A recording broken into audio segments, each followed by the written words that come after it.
infernale qui détient le pouvoir de réaliser les vœux. Il y a de cela très longtemps, dans les enfers. Alors que j'étais à la tête de 10 000 légions de démons. Alors qu'on allait en mission vers le royaume céleste pour corrompre des âmes, on a été pris en embuscade par des anges et on fut précipité sur terre. Moi j'étais en Égypte où j'étais un grand mage. Après qu'on ait été chassé du ciel moi et d'autres esprits de mon espèce. Je me suis retrouvé en Égypte où je jouais le rôle de mage. J'étais le plus grand conseiller du pharaon et j'ai rendu l'Égypte grand.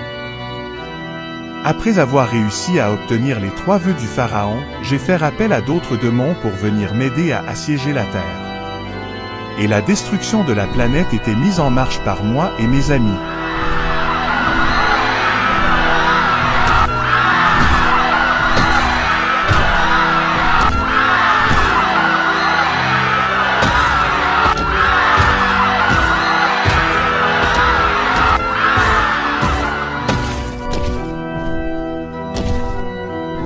Mais je n'avais pas remarqué que j'étais observé par un mage égyptien qui avait une grande connaissance et qui avait démasqué mon stratagème.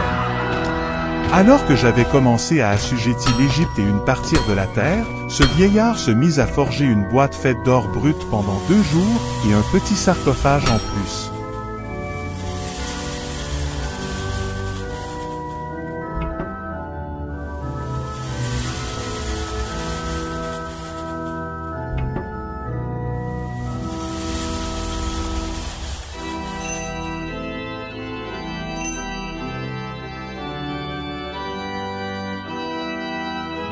Une fois avoir fini, il bombardait le coffre avec des rouleaux anciens autrefois donnés par les anges.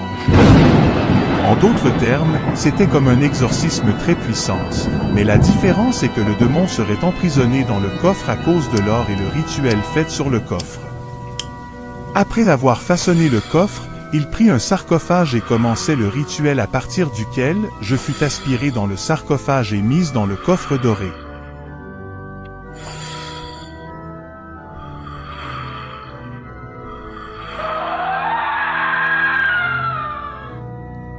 Le coffre doré avec une puissance inouïe. Et le rituel fait dessus avait le pouvoir d'emprisonner n'importe quel démon.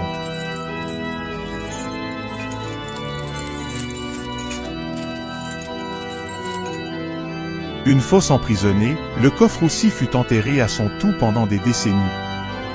Mais longtemps après, les Romains se mirent à assiéger l'Égypte et Israël, ce qui créait un déplacement massif.